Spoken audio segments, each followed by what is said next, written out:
Welcome to the SWIKE podcast, the only podcast that shares the stuff you didn't know you needed to know about jobs, careers, and life. The SWIKE podcast, the stuff I wish I knew earlier.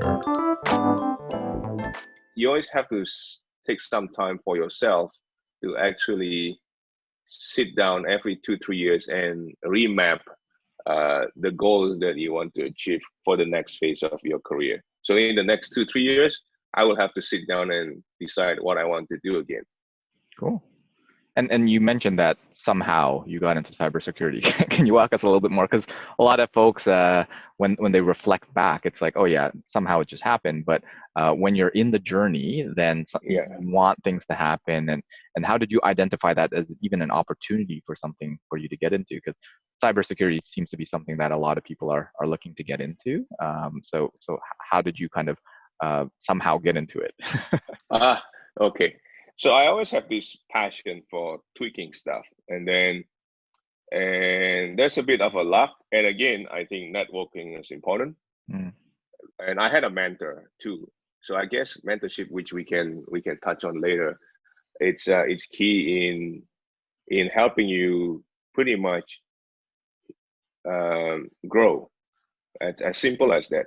So I always share my passion when I found some issues and trying to fix it, and then that it became a conversation with me and someone else at the office back then, and then from words of mouth, I was come to know as someone who had a lot of interest in this field. What happened was about 20 years ago, we had an amazing CIO with a vision. So he had this vision. About 20 years from now, cybersecurity would be something every institution would need. So he, since he was trying to jumpstart that cybersecurity initiative, he already had someone, and then they needed another person, and then they say, "Hey, Hendra might be interesting." So I was asked, and then I took the opportunity, and that's how it happened, really. So it's a combination of a great mentor and luck and the people you know, because I was I didn't even know my name was mentioned until they got to me. Cool. And on the topic of mentorship, because I'm a big advocate of mentorship and getting people to mentor you as well as mentoring other people. So can you talk us through a little bit about that mentoring relationship? Like, that doesn't sound like it was a formal one where they kind of matched you. It was just something that happened, or was there something more to that? Can you walk us through kind of how that mentoring relationship got started? Okay, so I think first of all, right off the bat, mentoring is key. I think it's really important in my opinion. Some people, I guess it started within your family. So you always have a sister, a brother, a cousin, even your own parents who can share with you some wisdom, right? And then the minute you leave your home, then you don't have that kind of guidance anymore. It's good if you can nowadays, if you can do it professionally. That means you can actually go out and find people and build that relationship. I still find that it's challenging to find a mentor who can always be there for you, at least once every couple of months to give you some guidance and to just talk to you about what they feel on what you're doing with your career. So this SIWIKE stuff, or the book that you publish, I think it's a conversation. It's more like a conversation. If you sit with a mentor, these are the key items that you will likely get. So I think if you can find a mentor, you should at least find it in books or other publication or other channel that will allow you to grow. Right. Now, how did I get into the mentorship relationship? Pretty much, I was just looking around. As simple as that. So if I see someone I respect, I would try to understand this person. Then I will see if this person is available, and I would try my best to get his attention in a good way. That means If I know that he has a project that he's working on, then I will see if I can get onto the project and impress him. Mm-hmm. Yeah. And did this end up being like a formal mentoring, or is it just really just someone that you respect, someone that you like understand his knowledge, his wisdom, his experience, and then decide, you know what, I might as well ask him a few questions, maybe take him out for coffee, maybe just grab some of his wisdom and stuff like that. I think what you mentioned is it's on the dot. So what I did was, I already know. I'll give you an example. So there was the CIO who decided to jumpstart the cybersecurity program. Eventually, he became my mentor. Back then, I didn't even talk to him because I was just this tech support, first level, customer facing an analyst. Then after a while, I grew within the organization up to a point where I became closer to him professionally, and then over the years I built my rapport, and eventually when I talked to him or when he got a chance, I just asked some questions, and it's the bit by bit, and I build it into today. I can simply send him a message, and if he's free, we can go for coffee. It's a relationship that I have built in more than 15-20 years. Mm-hmm. From the beginning, where I was like, hey, he got a good degree, he looked like a decent person. Then from that point on, I was thinking it would be great if I could just talk to him. I don't think we have an official title that he's my mentor. Mm-hmm. But then from all the guidance and wisdom he has ever provided me, I think he fit into that role. Does he know that he's your mentor? I asked him a lot of questions, like how to deal with this situation, how to deal with these people, what should I do, what do you think of this strategy. I don't think he's humble enough not to call himself my mentor, but then he's more than just a mentor. He has shared with me a lot of wisdom that I've managed to use and has been very useful to date. Yeah, and I think that's an important point in that a lot of people think these mentoring relationships have to be very formal, right? Like, join a program, you're matched, and you two have to kind of sit there. But it sounds like that you could really leverage anyone around you as a mentor, someone who has done something that you haven't, knows more that you don't, and are connected to different people that you aren't, and just reaching out to them and getting to know them. Trying to do something for them, as you said, about like the projects that he was on, to try to get their attention and be helpful to them, so that you're not just the person, the mentee who's always taking and always asking questions and not giving anything returned, making it a two-way street. And then it doesn't even have to be formal, because whenever he's available for coffee, then you chat. Whenever he's available to take a few questions, then you chat. But if he's not available, well, then you'll try to get your information elsewhere, or wait till he's available. So I think that's an important note, where mentoring doesn't actually have to be this formal relationship, to the point where like he doesn't formally know that that you're he's your mentor, that sort of thing, but you've learned so much for him otherwise.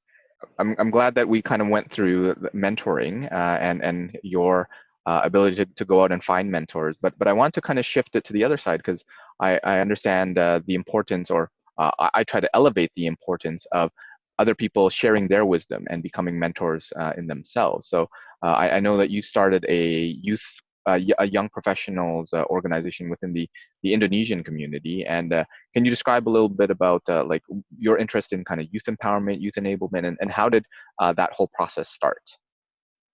Again, the whole process started kind of I didn't have any plan, and then someone approached me, and I thought it was a great idea, and so I just decided to sign up.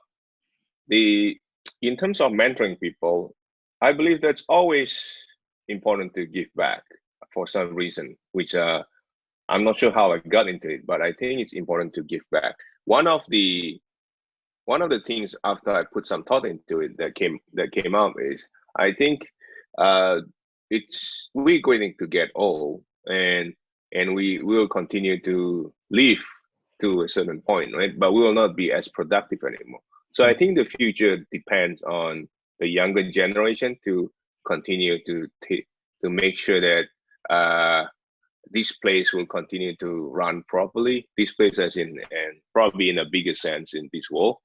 So uh, I know that there are always problems that we face, and I will, in my entire lifetime, I wouldn't be able to solve all of the problems. I probably not even a tiniest portion of what all the problems we have in this world.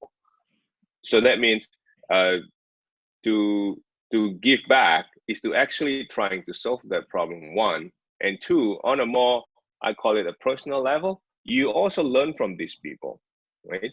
So as the way I look at it is the principle of success or development or career development is always the same. You need to have good communication skill, but at the same time, the way to communicate or the channel that we use to communicate has always evolved.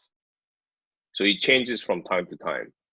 We used to be able to meet for coffee. Now we really have to use online meeting and virtual meeting just because something decided to the world basically shifted a little bit, and then we have to adjust. Mm-hmm. So I think that is important in a way to kind of know what's going on around you. So that's how I believe giving back has some benefit. One of the benefit is you can pass on some legacy and something that people have taught you, and then you can share it and with other people so they can become successful as well. And the other thing is also for yourself that you can continue to learn what's new, what's current, and in many sense and in many respects, it helped me with my career so far. Cool. So what are some of the things that the YP, the initiatives that you ran, what have they done? And then what are kind of your hopes and aspirations for the future? Because I know you're thinking about rebooting it and trying to ramp it back up. So what are some of the things that you've done, and what do you want to be doing in the near or longer term future? I think for the yeah, I was away for a while when I was in the MBA program. So after now that I'm done, I'm thinking of going back to this giving back idea, and I believe that there was a a, a medium which I can use to kickstart this, and that is the Young Indonesian Professional Group, and it's not that active right now. So my plan is to actually have another event where I can connect people from. Usually, I did that a few years back, and the idea was the same. Pretty much, we have the people who are looking to go into the workforce in almost graduate or still in a university, and we have people who have been there, so they can share the SIWIKE with the people who are looking for a job, and from there they can learn the tricks and tips, and also manage to get some name for potential mentorship going forward. So that my aspiration would be to have an event like that. We'll get some speakers who who have uh, who have a lot of knowledge in professional networking and personal development, and to share some knowledge as well, and we'll take it from there. Cool. So you spoke a little bit about like arranging kind of mentoring relationships, having people share their SWIKE, the stuff I wish I knew earlier. So what's some of that that you've encountered within your life? So maybe taking it earlier in your career. So even I don't know if you can find something that even before you transition to Canada, is there anything that you would want to tell yourself in high school as you're making that transition, or after you've landed, and then as you go through your career, and then as you started your MBA, and then even now, like is there some stuff that you wish you knew earlier, or something that if you could go back and tell your younger self, what would some of those things be? Okay, I think the important things to know, first of all, is to have a growth mindset. Hmm. I guess that's really important. I believe you mentioned it in your book as well, and Mhm. it resonates with me really well. Pretty much the from the fact that I keep going back to school to learn new stuff, it's a testament to my. I agree with that mindset, the growth mindset. You always have to try to grow in a way. It's fine if you don't feel like you need to do that, but I guess if you have that aspiration to be better than today, you I mean, if you want to be better going forward, I guess having a growth mindset is really important. And And is to that all, something you yeah, naturally had, or is that something that you acquired over time? uh, no, actually, it's something I have acquired over time. Hmm, okay. So from talking to friends and talking to mentors, official mentors or unofficial mentors, Hmm. they always I learned I learned that people who are successful and to have some sort of achievement in their life, which is worth mentioning, it's to actually they have this mindset that they need to continue to grow. They never stop learning. I think Hmm. that is key. Um, that's yeah. I can't stress anymore on how important it is. Right. And another important aspect of the growth mindset is to even know that you can grow, right? So definitely taking the time to improve, learn, and get better. But even knowing that with the right tools, tips, tricks, concepts, relationships, resources, whatever it is, that you have a belief that you can get better, right? So that's really the difference between the fixed mindset, which is the opposite of it, and that Hmm. really limits you and says that, you know what, I can't possibly do it. So a lot of people use the kind of IQ score as well. I'm just dumb. I can't do it. I'm not good at math or whatever. And if you Hmm. start with that mentality, then obviously that's going to be true, right? But to be Yeah. able to say, okay, I'm not good at math yet. I'm not good at whatever it is yet, can be a clear differentiator in terms of growth and stuff. So I think that's amazing. So that has carried, I guess, throughout your career path. But if you were to be able to give yourself some advice, let's say as an international student when you first landed in Yeah. Canada, right? Yeah. What are some of the things that you might share with yourself? First of all, I would hope that I put more focus or emphasis on communication skill, Hmm, like okay. writing skill, and to be able to communicate in general was really important. That's one. And two, I would the growth mindset because I got to it late. Hmm, So that means if I knew it was so useful earlier, then I would spend more resource and time to actually grow myself. So I had a time where basically I wasn't growing. So I think there was a time wasted. I'm not saying that by growing you really have to you have no fun in life at all, mhm. but then you should have fun, but then at the same time you should be growing. So what I learned from a couple of weeks ago, I learned something about a lifetime and that time. So a lifetime is what you could pretty much uh you you think about is what you are doing will help you get what you want later on. A lot of people are always on pilot mode, autopilot mode, so they don't care what comes at them. And I Mhm. think that is a complete waste. Hmm. That's a waste of the time. And I think you should plan about what you want to do. It doesn't have to happen soon, but you should work towards something that you like. It's not always right. You will make mistake. The other thing, and that's the other thing that I would like to share. You will make mistake for sure. Okay. I've made a lot more mistake that I have. I would like to admit. Mhm. So I make tons of mistakes, and from those mistakes, they are actually some of them are completely dumb. I've learned nothing, and it was just I don't know why I did it in the first place. I know that I will still make a lot of mistakes. I hope it's not as dumb, but some of them are really useful. and they actually become something that you can, something that will help you later on in your career or in your life. And one perspective that I encourage folks to think about is to understand that, well, it's not really a mistake unless you do it again, right? So Okay, the quote that I live by is, I never lose, either win or I learn, right? that's amazing. So it's basically taking those mistakes, those failures, whatever it is, and turning it Yeah. into, okay, what lessons can you get?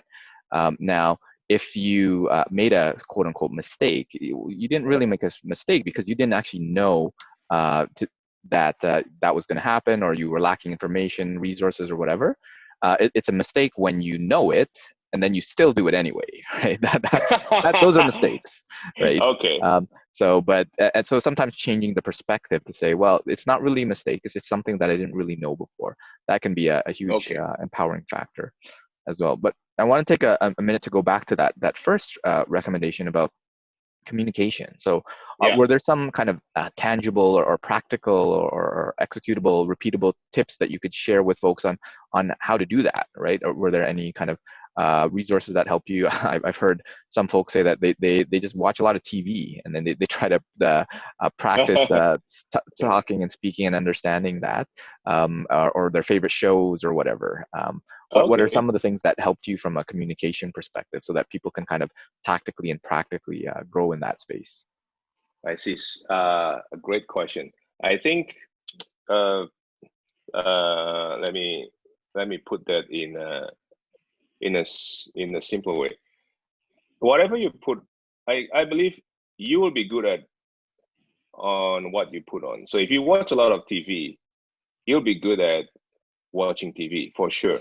You will know the inside out of the show that you're watching, which is fine. If that's what you want, if you are in the showbiz business, if you're in that type of career trajectory, by all means, watch a lot of TV, right? If you're going to be a director in Hollywood one day, if that's what you aspire to be, then you have to watch TV. You have to watch show. You have to understand what's going on. But don't do it on other than using it as a tool to relax from time to time.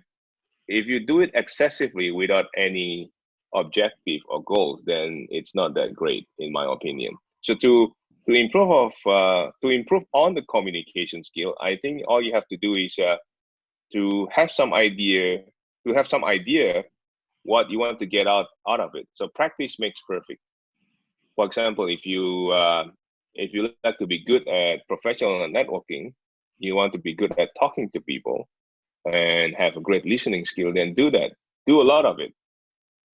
You just go out and start talking to people. Be deliberate about it. That means set some time and make the commitment and go out and do it. An example that I can share is I always, because of all this giving back that I have to do, I realized that one of the things that I need is to be able to speak in public. So that means I have to make some commitment. I have to spend some time and resource to get better at it. So I joined Toastmasters. Yeah. So for the past 5-6 years, I've on and off. I have always attend Toastmasters event. I join local club, and I look for opportunities where I can speak publicly, and it's a lot of practice, and I think it has paid dividends in terms of my growth, personal growth and professional growth, both. Right, and for those that don't know what Toastmasters is, I think it's a not-for-profit organization where they focus on public speaking, right? And there are Yes. chapters all over the world and a bunch around the city, and they usually meet once a week or sometimes even more often, sometimes less often. And there's a whole structure where you talk about a certain topic, you occasionally do speeches, and then you can kind of work your way up into levels of speeches. So a lot of it, from what I'm taking away from this, is really just practice, right? So Toastmasters is a framework where you have to go in on a weekly basis, on a periodic basis, to consistently practice. And I think the way that it's structured is that it helps you to improve, right? So it's not just about doing it, it's doing it with the purpose of getting better, as you kind of mentioned, with some kind of goal in mind, right? So I think, yeah, Toastmasters is a great resource to do that. And yeah, hopefully people can research in terms of local clubs and things like that to get around. So if you were to kind of move ahead and give yourself some advice and guidance when you were getting into the working world, right? So Yeah. so you just graduated, and maybe did you have a job waiting for you when you graduated, or did you have to kind of go through that process? I have been lucky enough to always. I didn't have things waiting for me, but things happen. Okay. Basically, I just meet a lot of people, do what I usually do. I network. I put some effort into it. Basically, when like say in these 3 months, I take stocks. Have I met any new people? Have I tried to touch base with my old friends? Did I maintain the relationship? And from those effort that I have put in, it compounds. Basically, eventually, it will start paying back.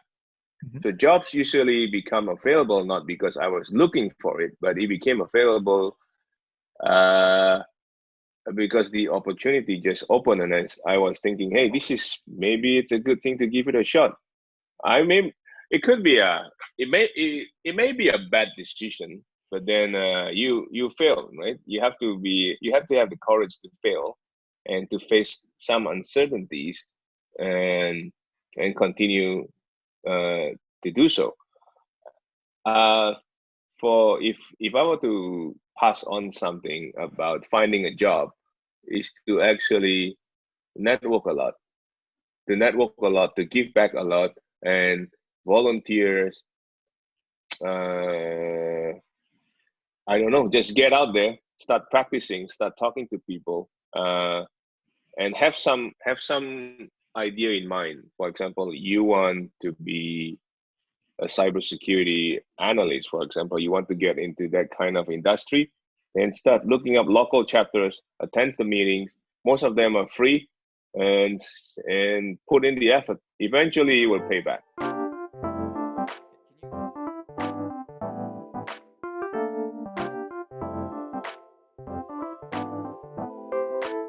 Thanks for joining us on the SWIKE Stuff I Wish I Knew Earlier, the podcast.